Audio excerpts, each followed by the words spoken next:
Сәлем, баршаңызға қайырлы күн. Бүгін үй жағдайында заттары табыла қалатын, қонақ келсе демде дайын бола қалатын бисквитті пирог пісіреміз. Дәмі тіл үйіретін, шаймен өте керемет зор кететін пирог.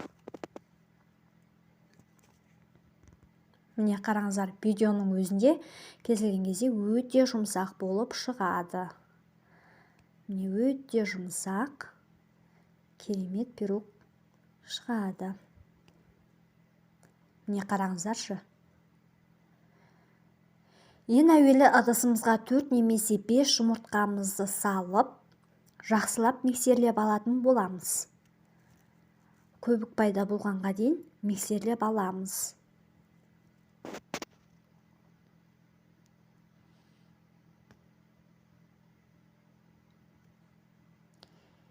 Міне, енді үстіне қантымызды, 130 грамм қантымызды саламыз. Қантты бірден салмаймыз, 3 бөлікке бөліп саламыз. Себебі пирогымыздың көтерілуіне де осы қажет. 3 бөлікке бөліп, ішінде қантымыз жақсы еріп, аппақ көбік болғанға дейін жақсылап миксерлеп алатын боламыз. Міне дайын болды. Енді біз 2 ас қасық сұйық майымызды салып, сұйық май, өсімдік майымызды құйып, енді таразыда өлшеп 130 грамм, 110 грамм сгущенкамызды құямыз.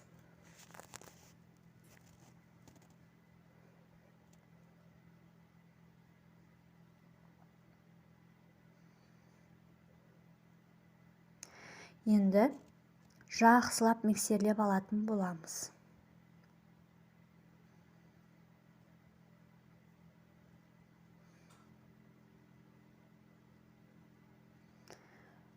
Жақсылап миксерлеп аламыз.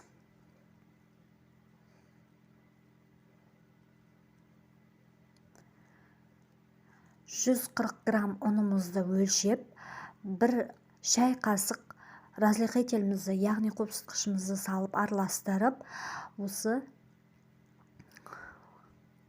сұйық тестамызға жақсылап араластыратын боламыз.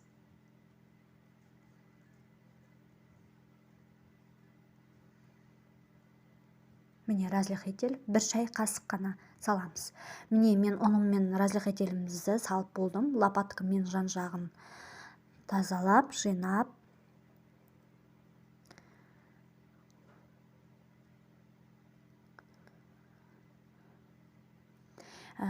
22-20 сантиметрлік кольцомызға құйып пісіретін боламыз. Егер де үй жағдайында кольцоңыз болмайтын болса, құрамын шамалы көбейтіп, мысалы жұмыртқаны барлығын көбейтіп, пештің табасына пісірсеңіз болады. Нан пісіретін пешіңіздің табасына пісірсеңіз болады. Қызып тұрған пеште 170 градуста 30-35 минутқа пісіріп аласыз. Міне біздің тестамыз дайын, осындай болып шығады.